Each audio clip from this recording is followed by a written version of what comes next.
start. Okay, all right. Welcome everybody to 52 Living Ideas.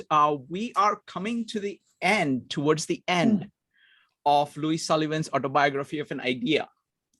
But the next chapter, chapter Face to Face, is just incredible. And it has more content than all the other chapters put together, multiplied by 4.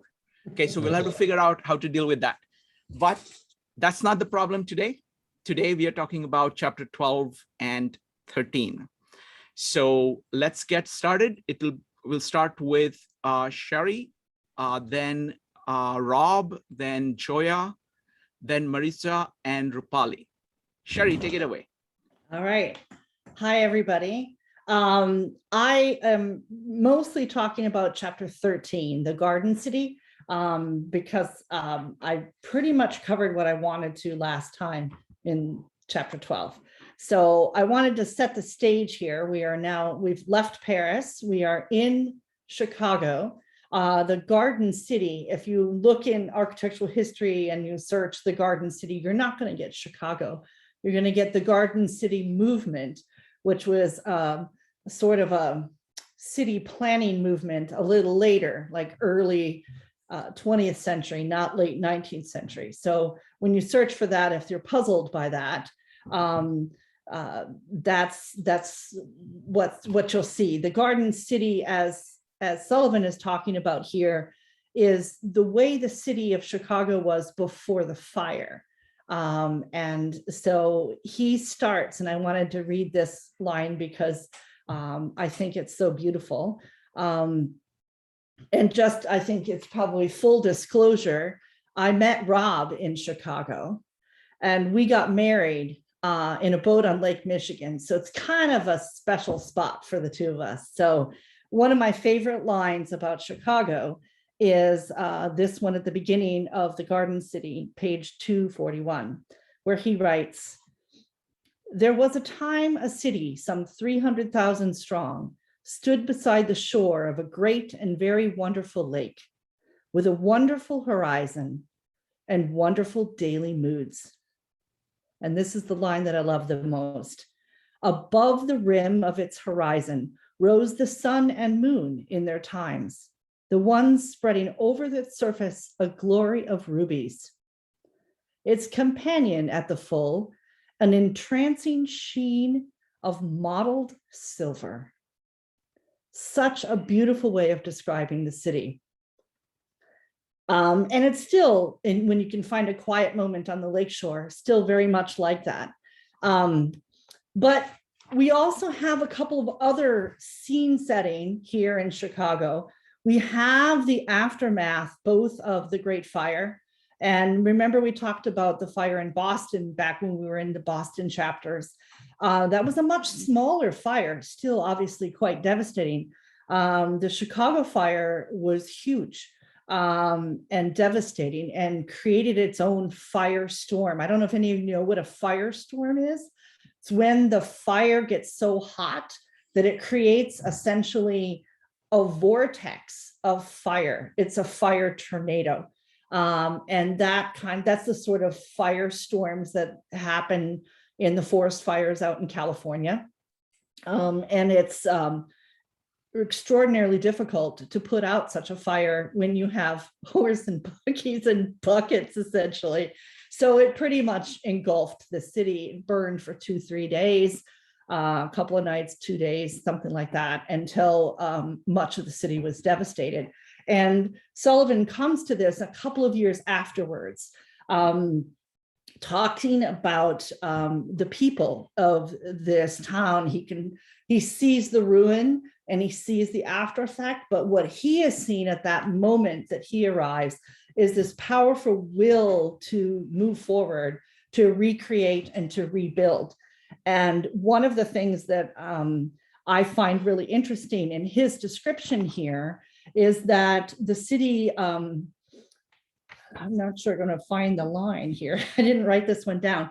As he comes back to the city, he keeps talking over and over about how the city is now, the old city, the Garden City is gone. The new city is being created. And Rob's going to find me the specific line. Yeah, here it is. The garden city vanished. With it vanished the living story. It had told in pride of how it came to be. And another story now began, the story of a proud people and their power to create, a people whose motto was, I will. He keeps talking about how it's something so different. But one of the interesting historical facts is that when this firestorm advanced across Chicago, the engineers and the architects who saw it coming and knew what was happening took all of their drawings from the buildings they had just recently created, buried them in the ground so they wouldn't be destroyed, because you couldn't carry everything, right? So some of these engineers had buried their drawings in the ground, and when the fire was out and the rubble was cleared and they started rebuilding, some of those very same engineers and architects dug up their drawings and rebuilt this very same building on the very same location. And I think that is something that Sullivan never talks about that in this chapter, but every time I read this, knowing that fact, that makes it even more poignant of his description that it's not the same city any longer. It's now a different city, and it has to be different. And that's a good thing. And so I think there's always this little dig against the engineers and architects who just took exactly what was there before, like plot, let's rebuild exactly the same way. Let's be exactly what we always were. It's that traditionalist mindset that he is reacting to in all things. But as we're setting this stage in Chicago, we have the beautiful city. We've got the fire. We have the previous buildings like these that these architects and engineers dug up and rebuilt. They were primarily masonry structures. So the outer walls of these structures, quite heavy, were sitting on soil. You could go about 11 stories, and then you started seeing settlement. And so the engineers in Chicago were noticing these things. In uneven settlement, they usually just redesign for it so they can work around that. But that's becomes something quite important that we'll get to in just a second. That leads us to part of the stage setting of this new thing that's creating. So as we needed to the price of the building, about the lots there in Chicago were going up. So everybody wanted to build taller, but we had. Sherry, I just wanted to highlight one point. Yep. I am always struck by Louis Sullivan's reaction to the city being burned down, because what he's saying is that firstly, it is a devastating. It's a complete calamity. Yeah. But he sees the human spirit building. He's saying, okay, so people got hit very badly. Now they start building. It's like a clean slate for him. It is. And of saying, and I think that's where he kind of comes into his full element, because he doesn't have the weight of tradition that he has to kind of modify it a little bit. Everything is gone and you're rebuilding. It's like a phoenix. Yeah. It's like a rebirth. You say, okay, all the old thing is gone. Now what are you going to build? Yeah. And I think that matches his spirit. So it looks, him entering Chicago at that time is really, it matches his spirit. It is the right opportunity for him. And it's also, I think, important that Sullivan saw the Boston fire. So he understands the calamity of a citywide fire, though this one in Boston that he experienced was much smaller. But I think it's different for him because he didn't live through the devastation. So he's not really carrying that burden. He's coming fresh from another city and looking at it as an opportunity. I mean, I think it's possible to have lived through it and saw that. William LeBaron Jenney did, others did. But Sullivan's brings to it this freshness that comes from the outsider, someone who steps in fresh to a situation and sees it with fresh, clean, uncluttered eyes, seeing something rather new. But so we have, I've got a slideshow, of course, today. And so we have this fresh stage, this land that needs to be, yeah, go ahead and start it. This land that needs to be built on and rebuilt, this whole city. But we're running into a couple of issues. And one of the issues is what Chicago is based on. It is a lake bed. And I mentioned earlier that Chicago is a soft spot for very appropriate soft spot to me, because it's where Rob and I met. We met at, I went to Illinois Institute of Technology, and their college bar, it was a very small little campus, their college bar was called the Bog. And that's where we met. We met at the Bog. We met at the Bog. And the reason that it was called the Bog is because that's what Chicago was. It was this soft soil. So what I have here is a typical soil condition chart, because only Sherry would bring you soil condition charts, right? So this is really, really amazing. If you start reading this at the top, you have miscellaneous fill. That's the top 10 to 15 feet of the surface. Then you have sandy gray inorganic silt, and that's generally where the water level is.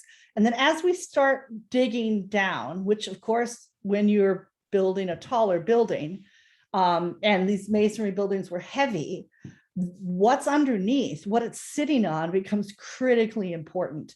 So think of that as we're going down here in soil.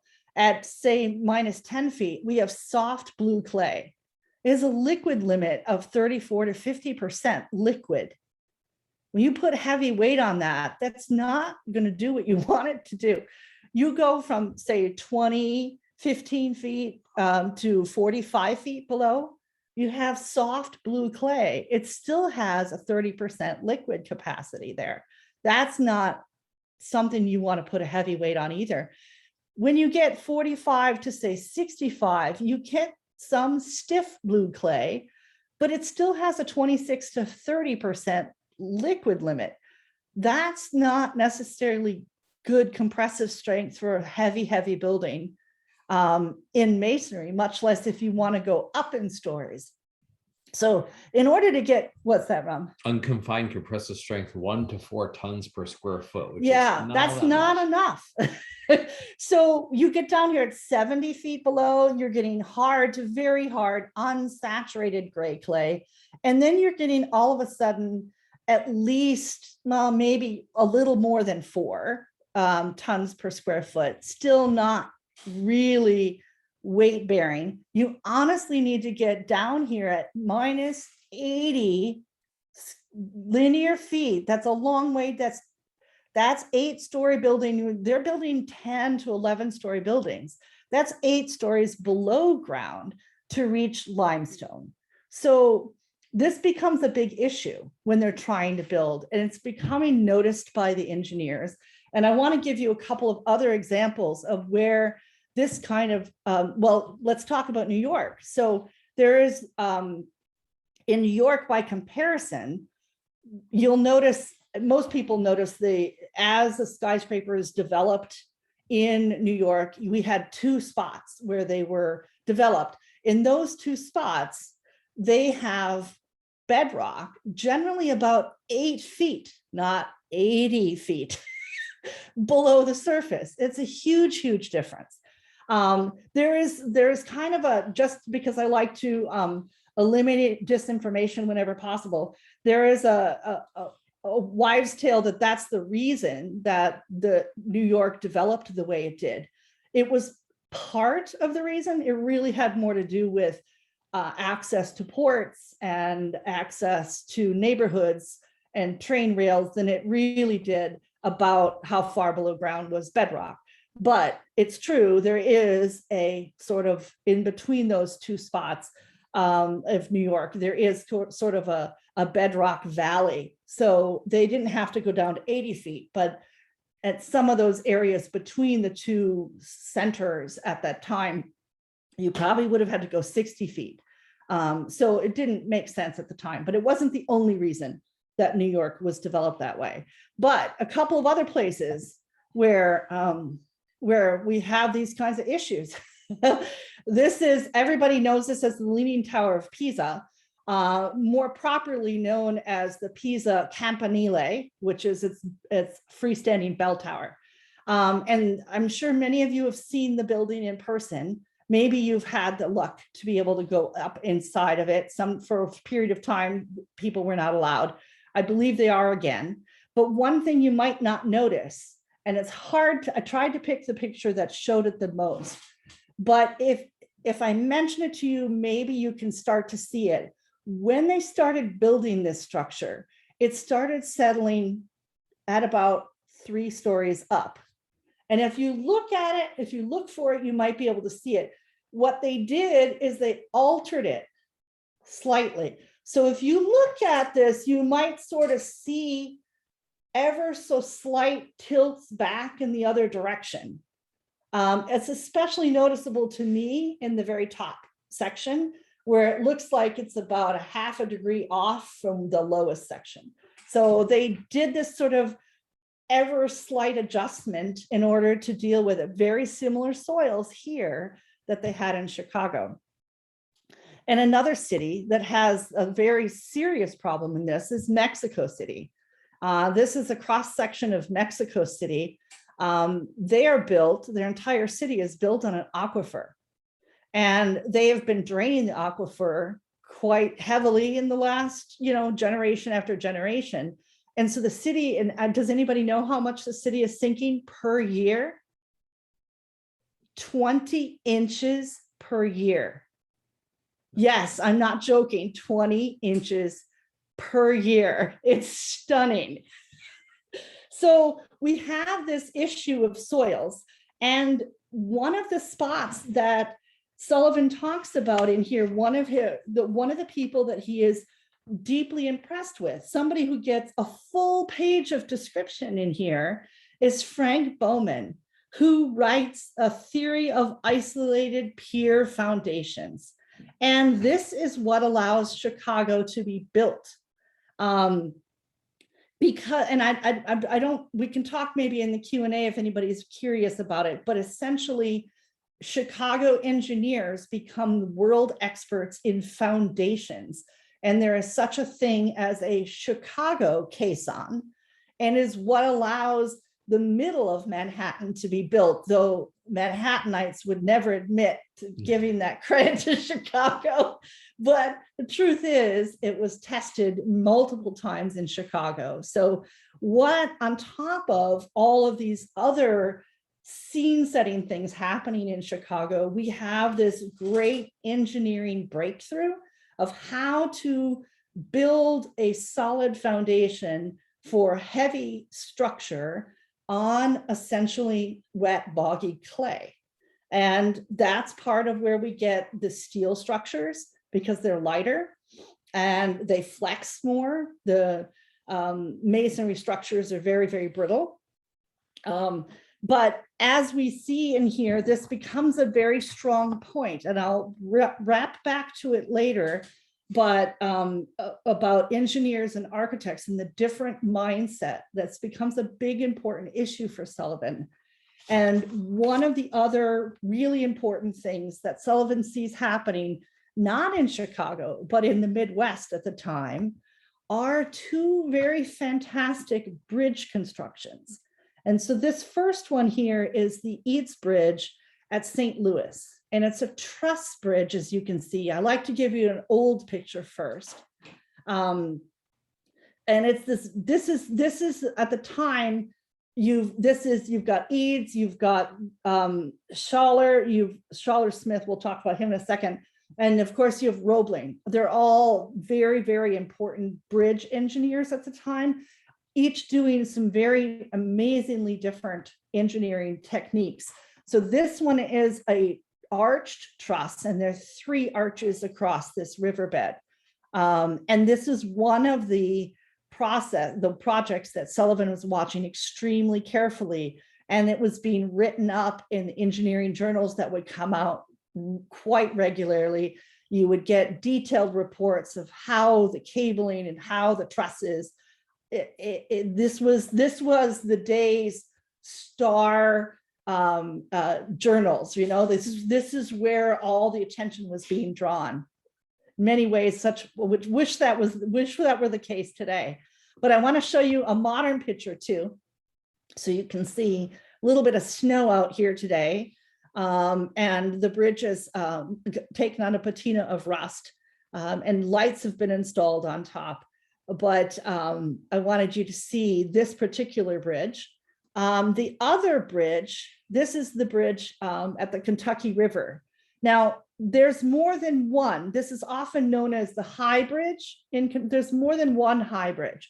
So this is the railroad bridge that was at the time the highest railroad trestle bridge that had ever been built.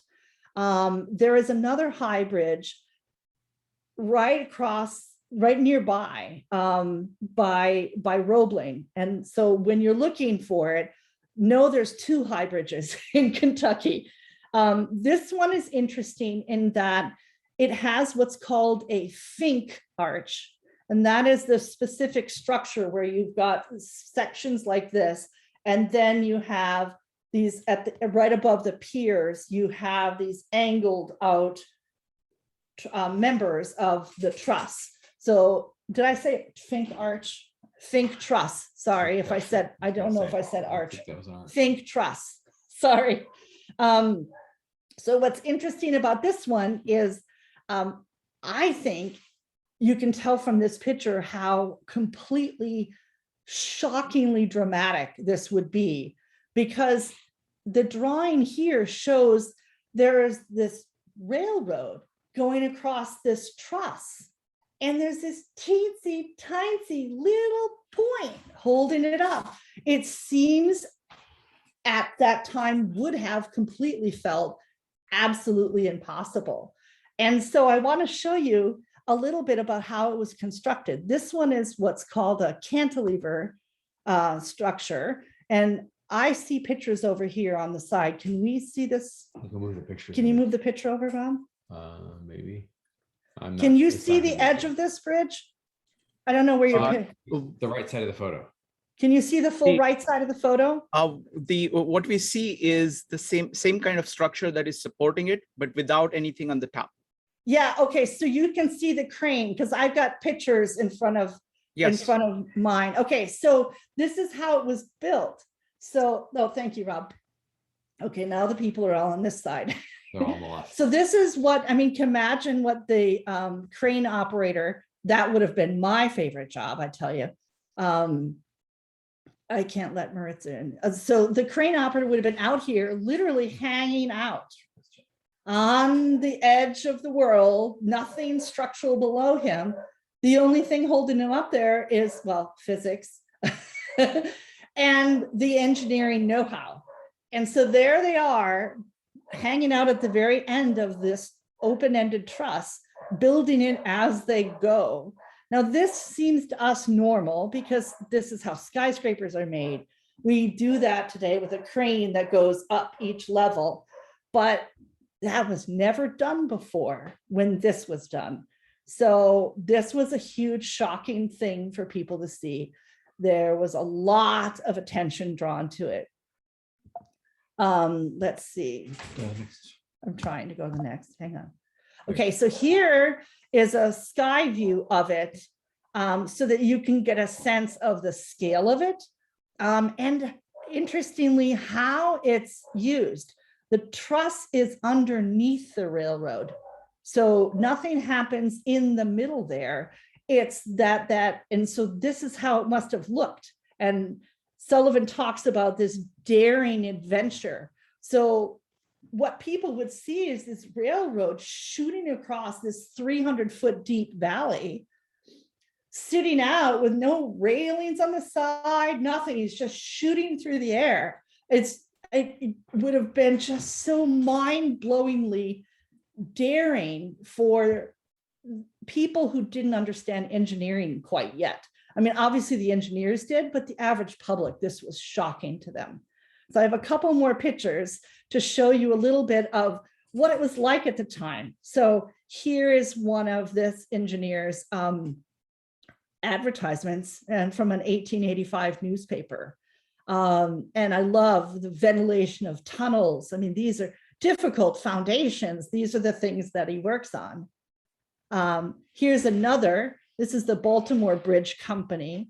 And they talk about all the bridges that they've worked on. And I don't know that you can read this, but the very bottom section there says a general total, including the above, of over 13 miles of bridges, together with many other works, such as roofs, depots, foundations, roundhouses, piers, etc., making a cost aggregate of over $5 million. Oh, okay, so one thing I gotta just throw in here, I just realized this. The Rock Island Bridge, the third one listed is the Rock Island Bridge. Yep.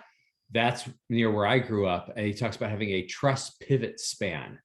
So that's that the whole center section of the bridge pivots. And so they need to let boats through, it pivots so that it's parallel to the flow of the water, and you have spaces that open up on either side. And then it pivots back and you have a bridge that goes across. Well, the other thing we just discovered earlier That's still today. there, by the way. Yeah, that's still there. The other family connection is, it was your grandfather. My grandfather was born in High Bridge, Kentucky. Yeah, so right where this bridge was. So, and let's see, we've got another ad, I think. Okay, so here's another long spans. I love that you do a long horizontal ad for your long span bridge. And then here is a modern day picture of it. There are, of course, today, many, many beautiful photographers who took incredible photos of bridges all over the place. And it's one of my favorite kinds of photos to look at. There's another picture. I don't have this one. Somebody climbed up inside of the truss and took pictures through. I think it's really impossible to do these days, especially impossible after September 11th, where you could get arrested for taking photographs. I know somebody that nearly did. But you stop share there, Rob. And so what ended up happening with all of this focus on engineering and this new daringness of what could be done with engineering brings Sullivan to notice this difference between an engineering mindset and an architect's mindset. And honestly, and I'll ask Rupali if she feels the same thing, I see this today. He talks here about how they have totally different mindsets and that they are curiously antagonistic towards one another. But yet every now and then he talks about how there's a few engineers and architects who do get along. I have a very funny story of an engineer that I work with in Charlottesville quite often, who the two of us get along like best buds. We really do. But you can tell from when I first met him, the first job I worked on with him and showed him the drawings that we were working on, he was calculating the beam load for something. And you always get this sort of standoffness at first, like how engineer, architect, it's the same thing happens between builders and architects. It's really bizarre. But honestly, I think it's because a lot of architects are not taught how to build anymore. So it's a big problem. But the engineer looks at my drawings and he stops at the title bar because for the first time in probably 20 years, he didn't see in all caps, drawings not for construction. And this has become the standard in the architectural industry these days, is that in order to protect yourself, you write everywhere until the very, very last second, maybe you have to take it off, but it'll say in giant letters, not for construction. And it's like, well, what are you doing the drawings for if it's not for construction? So of course, I don't do that. And he noticed that. And that one little detail was how the two of us became really good buds. But so this, what Sullivan is talking about engineers and architects, it still exists today, if not perhaps worse today than it used to be. And it's not just architects and engineers, it's architects and builders. I think I just said builders instead of engineers. But it really is the same. They don't, the impression that most builders and most engineers have of today's architects is that they, one, don't know how to build, because a lot of them don't. Two, that they're frivolous and that they just think about poetry and pretty pictures and airy-fairy stuff. And it really is these rarities like Sullivan who puts the poetry and the engineering together and really makes something spectacular. And that's what Sullivan is getting at when he's talking about what is daring and what is spectacular with these bridges. But then he takes it on a little further. Again, always talking about this, you know, the mighty men, the power of the I will, and talking about what's capable. But he's always bringing it back to the line that he says here on 248, for without emotion, nothing. So it's a common theme that we see through all of his writing. And I can always tell somebody who's reading Sullivan very, very surface level and I saw an article, an old article in one of my files I dug up, that somebody wrote an article about Sullivan talking about how he was really only concerned with style. And if you read Sullivan, that is such a misunderstanding of what he's saying, that you have to discount that reading. But he gets into these important ideas of engineering, of fresh ideas, he talks about Darwin, how important Darwin was to him with this idea of evolution, scientific evolution. And he gets into a lot of detail about the scientific method. And this is one that I think most people wouldn't think of architecture and scientific method, but it is so important to Sullivan. And he writes here, for the scientific method was based on exact observation, from which by the inductive system of reasoning, an inference was drawn, an hypothesis framed, to be held tentatively in suspended judgment until the gathering of further data might raise it to the dignity of a theory, which theory, if it could stand up to under further rigorous testing, would slowly pass into that domain of ordered and accepted knowledge we fondly believe to be truth. So he sees this is so important. But then the very next line, were it not for imagination's glowing light and warmth. So this is such an important part of what Sullivan takes as his grounding for his ideas in architecture. And then we have this new design of steel structures, and we start having brand new needs of buildings. And he talks on page 258 about mercantile structures. And this is a new type of building. So it's, again, something fresh and new, needs to be treated in a totally unique way. It shouldn't be plastered on the outside. He's got the economics of the area pushing this. He's got the engineering pushing it. He's got the ground problems pushing it. It's the new structures pushing. All of these things are kind of funneling into one big burst forward, which we're really going to dig into in the next couple of chapters, or the next chapter with all of its many parts. And I'm leaving here for Rob today to talk about one of these great ideas, one of these great sources of inspiration for it. You ready? All right. Rob, All right. go for it. You got All to right. scoot over though, because you can't. So first, I see want to say a few words about Chicago because, like I said, there's sentimental value there. it. I love the description. Some of the things that really struck me is I love the description of how there's no spring. There's just this contest between winter and summer. And as a guy who has walked the dog in 3 feet of snow in the middle of April, I can tell you that's totally true. Yeah, indeed, there was no spring, rather a wave motion of subsiding winter and protesting summer. Totally, absolutely true of Chicago.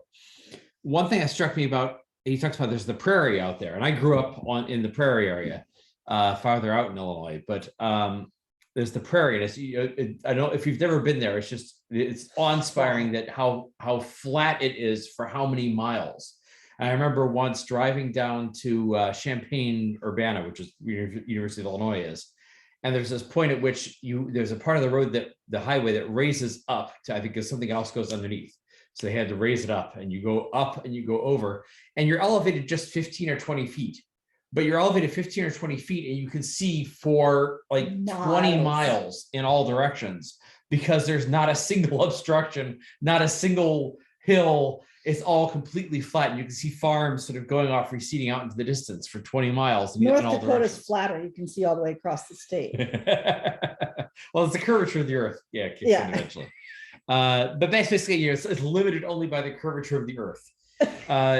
It's so amazingly flat out there. But as you get closer into Chicago, he mentions you have all the trees.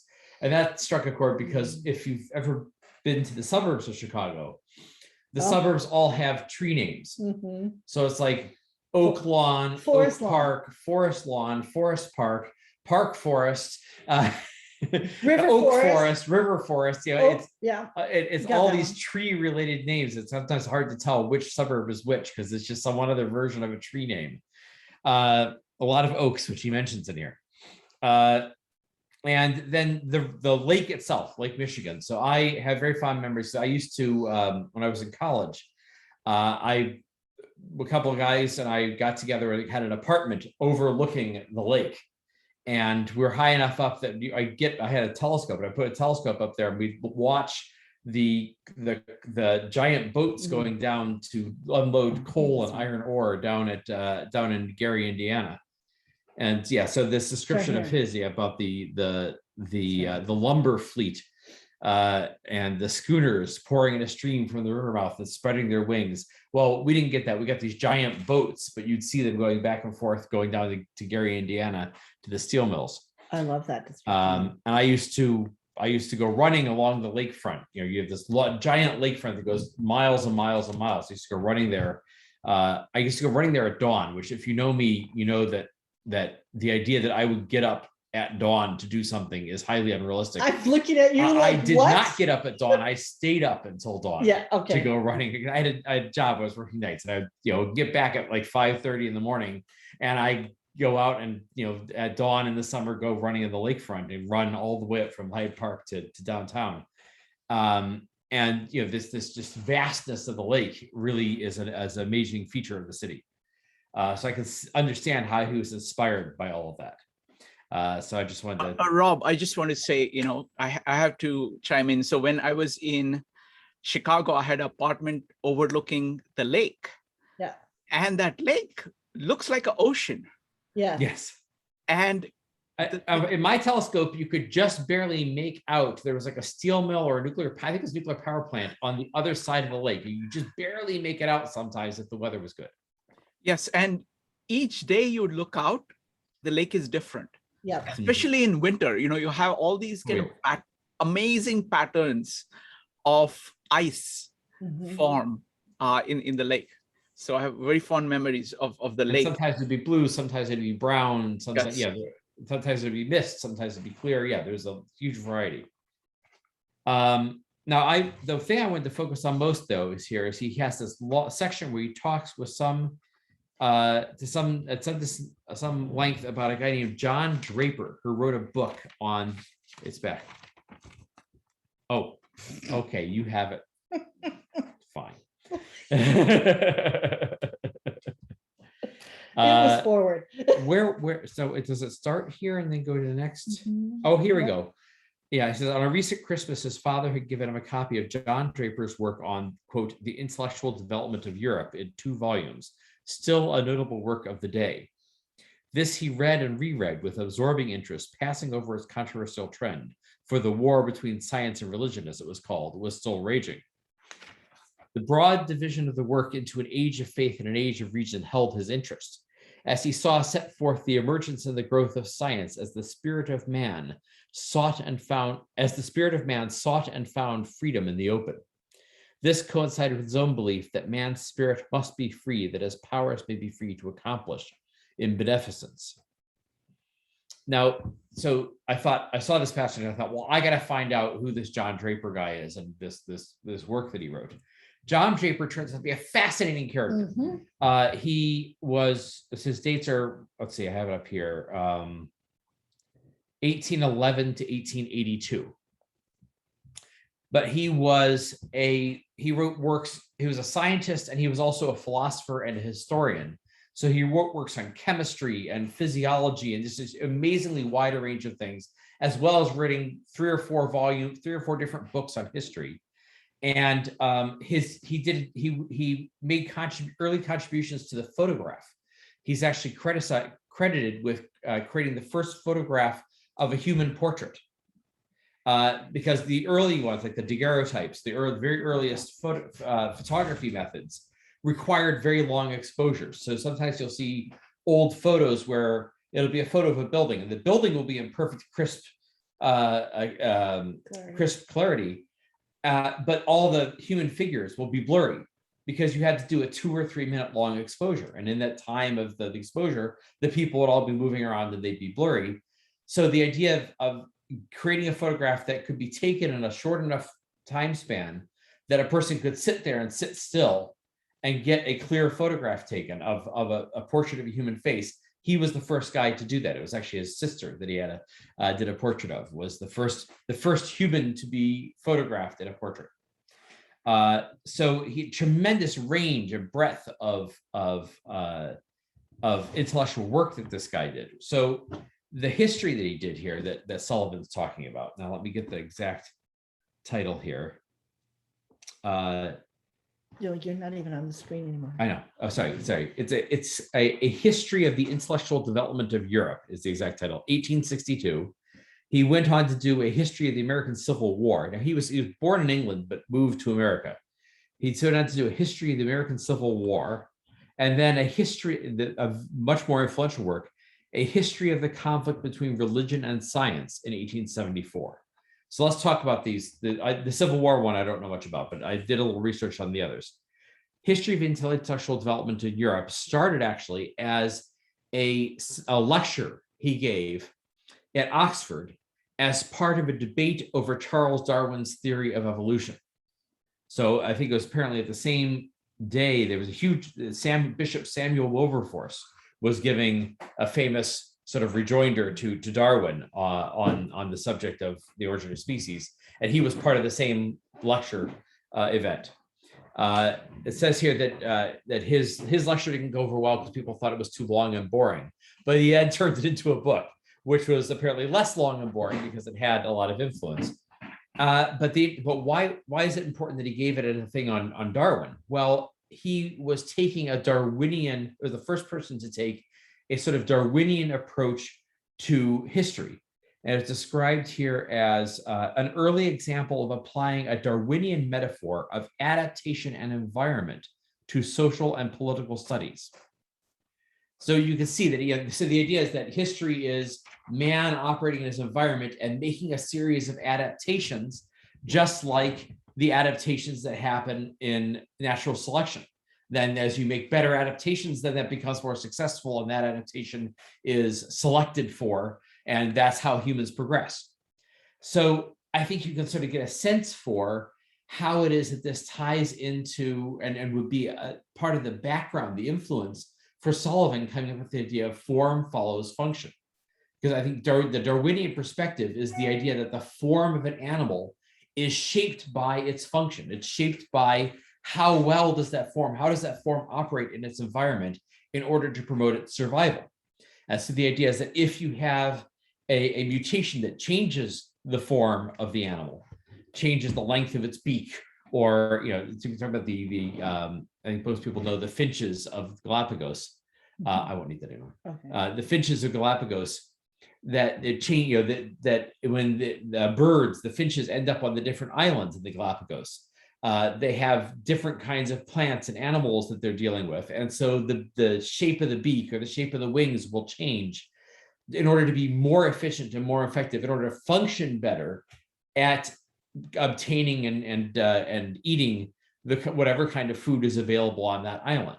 So the idea that the form of the bird is being shaped to fit the function required for its survival. That's at the core of the Darwinian theory. And so you can see that this guy then takes the Darwinian theory, applies it to politics, applies it to history, that it's a series of man making a series of adaptations in order to better function in his environment. And you can see how this is just leading into and setting a foundation for Sullivan to come up with this idea that form follows function. And it should do the same. You know, a building should be like the beak of a bird in Galapagos, that it should be, its shape should be rethought and redesigned to fit the new functions that are required.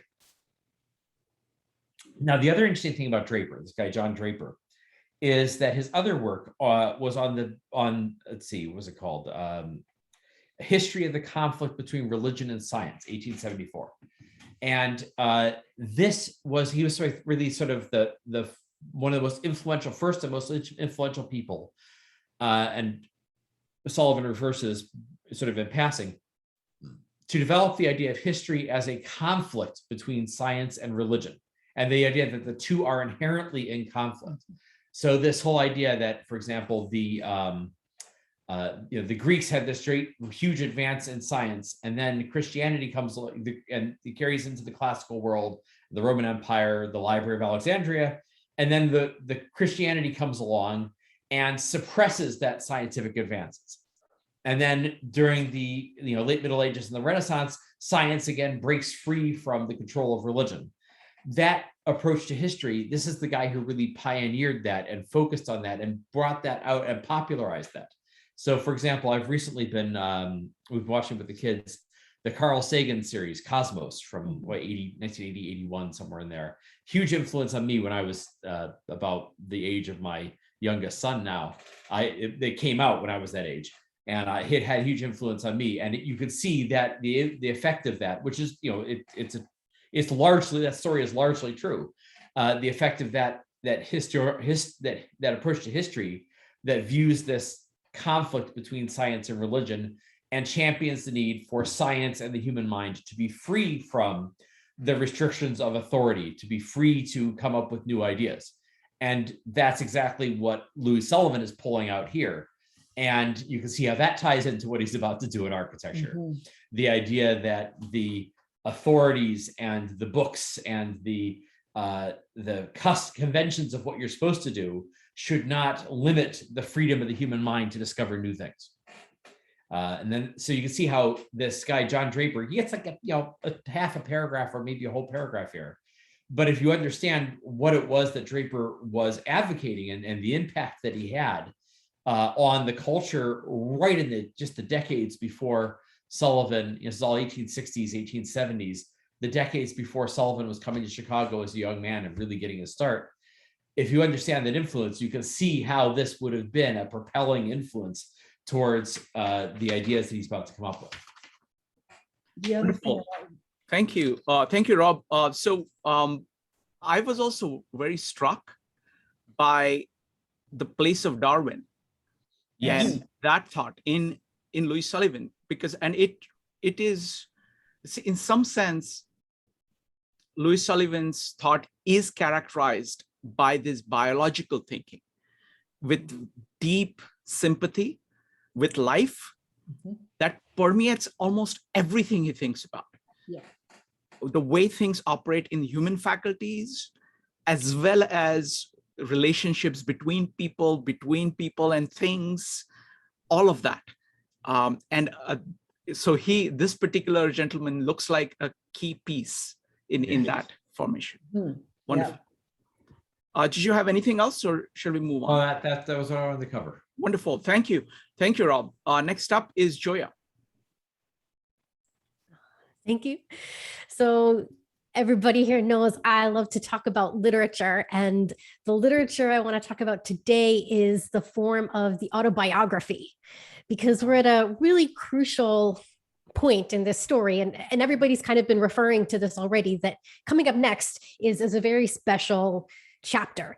It's a chapter where we really get the presentation of Louis Sullivan's ideas. I was describing it as this is when he puts on his philosopher hat and really presents his whole philosophy, but does it in such a characteristically Louis Sullivan way that is so rhapsodic and poetic.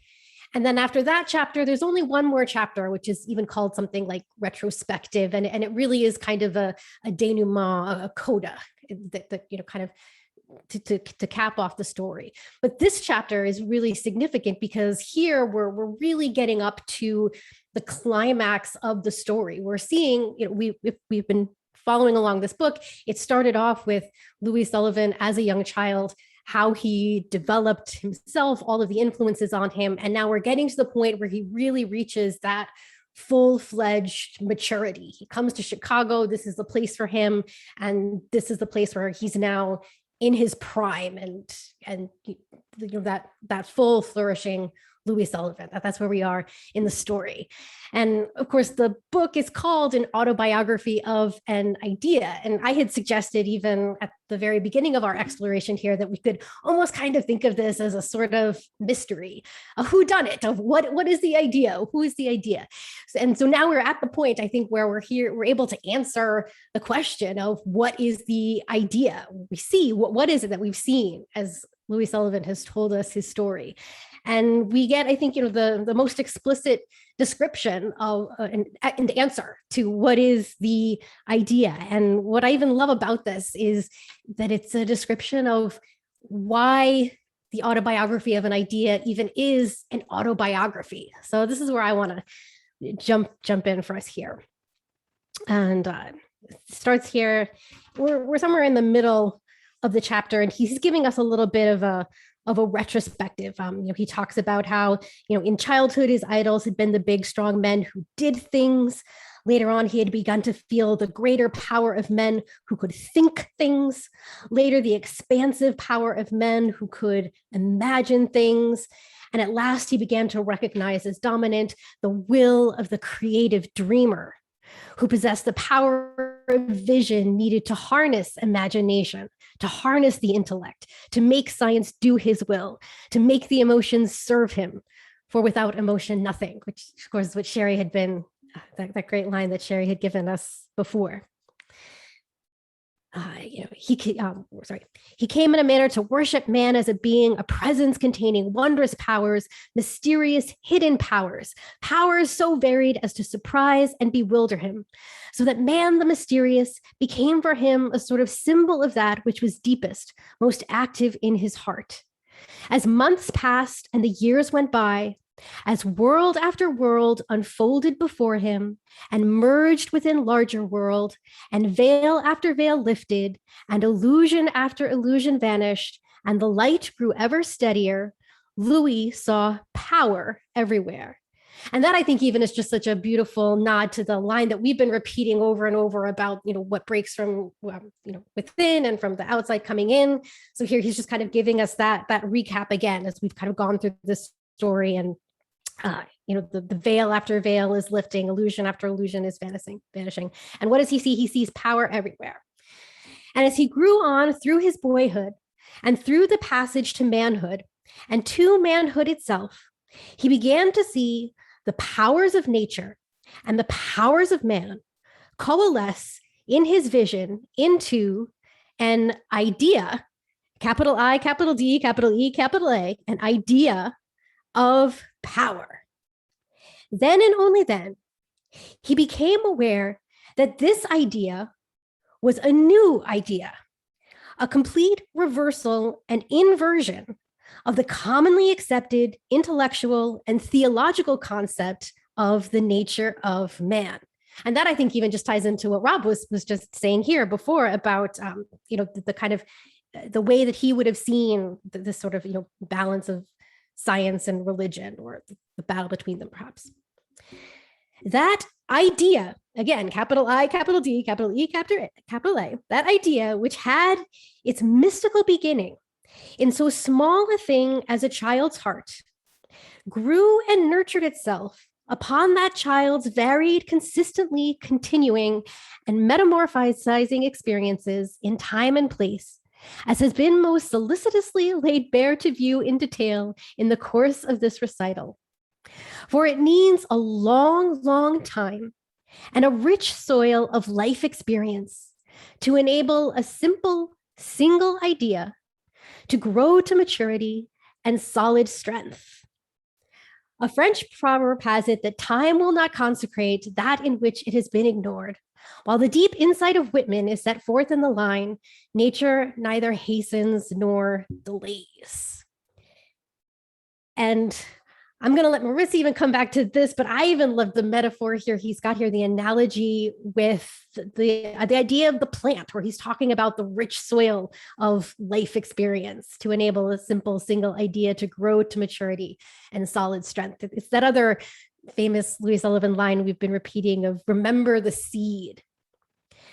And I think that that's significant in what we've seen about this idea of power, that there was that seed that was all the way back in the very first chapter when we started, that the first power of nature and his power of, Louis Sullivan calls it instinct, but you could call it intuition. I like that term even better. But that emotional power to connect with nature, that's the start.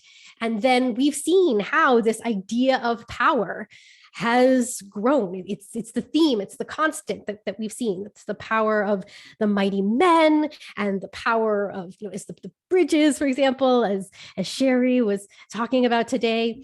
Because we were also talking about the last chapter, I wanted to go back and even read part of what I had read last time, but it's so good, it's just worth rereading. And I think worth rereading in the light of this chapter, which is the description of the Sistine Chapel, which, as we talked about last time, Shrikant even described it as such an important milestone of what seeing the Sistine Chapel was, the potential of what human beings could do.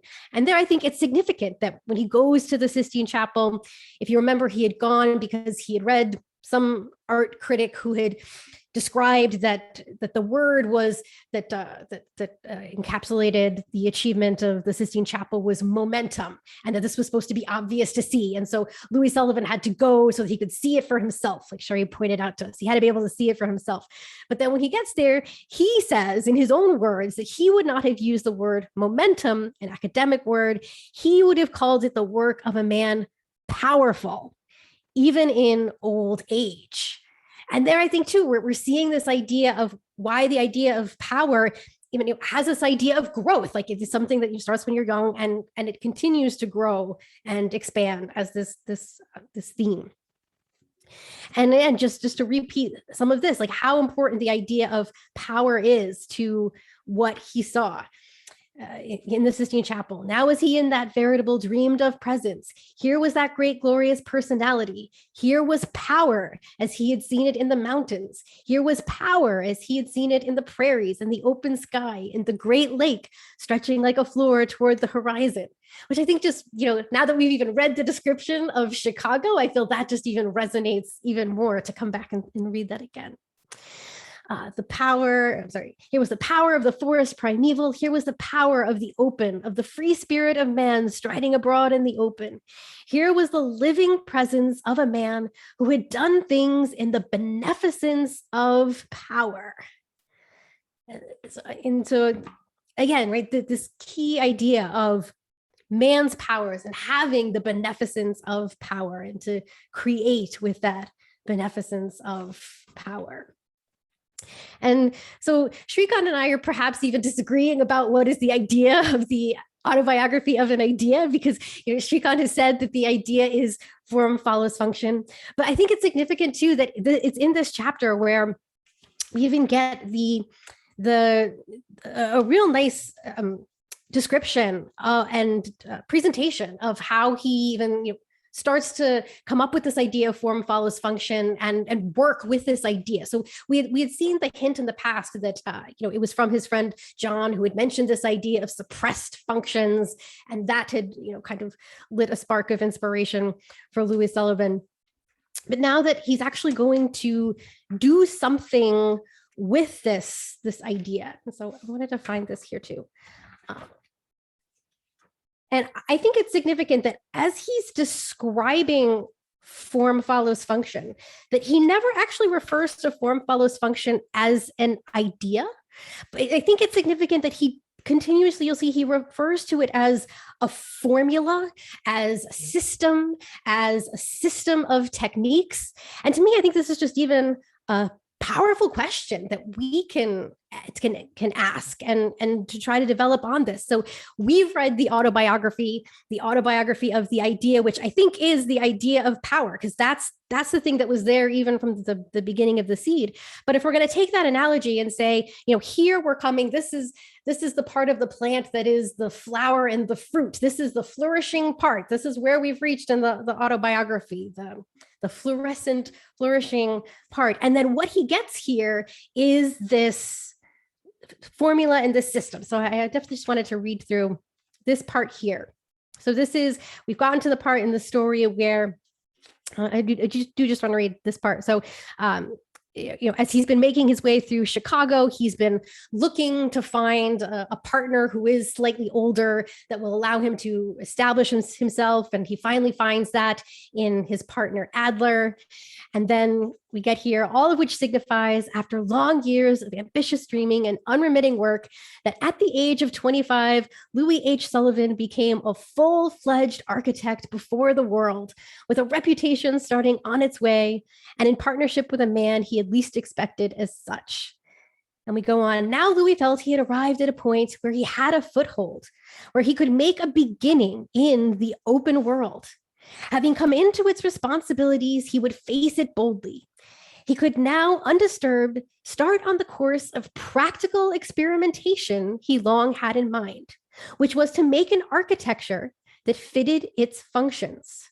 A realistic architecture based on well-defined utilitarian needs. That all practical demands of utility should be paramount as basis of planning and design, that no architectural dictum or tradition or superstition or habit should stand in the way. He would brush them all aside, regardless of his commentators. For his view, his conviction was this, that the architectural art, to be of contemporary immediate value, must be plastic. All senseless conventional rigidity must be taken out of it. It must intelligently serve. It must not suppress. I think they're resonating again with the idea of before we had suppressed functions, and we want the opposite of suppressed functions. And this is what he tells us. In this wise, the forms under his hand would grow naturally out of the needs and express them frankly and freshly. I think that's such a great description too, as we've even seen what's happened here in the story, what Sherry and Rob have been pointing out about what happens when Louis Sullivan gets to Chicago, and that it is this fresh experience. And so what that experience was for Louis is even now what he wants to express through the architecture, that it's going to express the functions frankly and freshly. This meant in his courageous mind, and again, there's that idea of daring, like Sherry was talking to us about, he would put to the test a formula he had evolved through long contemplation of living things, namely that form follows function, which would mean in practice that architecture might again become a living art if this formula were but adhered to. The building business was again under full swing, and a series of important mercantile structures came into the office, each one of which he treated experimentally, feeling his way toward a basic process, a grammar of his own. And it's interesting here, and I'm hoping even maybe Sherry and Rupali at some point will maybe comment on what this problem was that he was trying to solve, which he describes here as the immediate problem was increased daylight, the maximum of daylight. This led him to use slender piers tending toward a masonry and iron combination, the beginnings of a vertical system. So I'm hoping that our architectural experts here will maybe have something to say about the start here of, we see this is the start of the skyscraper and how this even comes now from this formula of a form follows function. This method upset all precedent and led Louis's contemporaries to regard him as an iconoclast, a revolutionary, which was true enough. Yet into the work was slowly infiltrated a corresponding system of artistic expression, which appeared in these structures as novel and to some repellent in its total disregard of accepted notions. But to all objections, Louis turned a deaf ear. If 1,000 proclaimed him wrong, the 1,000 could not change his course. As buildings varying in character came under his hand, he extended to them his system of form and function. And as he did so, his conviction increased that the architectural manipulation as a homely art or a fine art must be rendered completely plastic to the mind and the hand of the designer. The materials and forms must yield to the mastery of his imagination and his will. And again, I think here too, we're seeing this significant idea of Louis, that the importance of the imagination and the will. It connects even to how we ended the kindergarten chats. If you remember the spring song, it ended with "Now is the time for willing." And again, this connection of the will and the imagination. You can maybe even see that as the engineering and the architecture, or the logic and the poetry, the will and the imagination. And through this alone could modern conditions be met and faithfully expressed. This meant the casting aside of all pedantry, of all the artificial teachings of the schools, of the thoughtless acceptance of inane traditions, of puerile habits of uninquiring minds, that all this mess, devoid of a center of gravity of thought and vacant of sympathy and understanding, must be superseded by a sane philosophy of a living architecture, good for all time, founded on the only possible foundation, man and his powers. And we're going to see this is what really the next chapter is all about, man and his powers. That's his philosophy. That's the preview for next time and the next couple times, I guess. Such philosophy Louis had already developed in broad outline in the course of his many dissatisfactions and contemplations. He wished now to test it out in the broad daylight of action and to protect its form and content. This philosophy developed will be set forth in these closing chapters. So that is what we have to look forward to. And just the last few lines here. It is not to be supposed that Louis arrived directly at results as though by magic. Quite the contrary, he arrived slowly, though boldly, through the years, by means of incessant thought, self-correction, hard work, and dogged perseverance.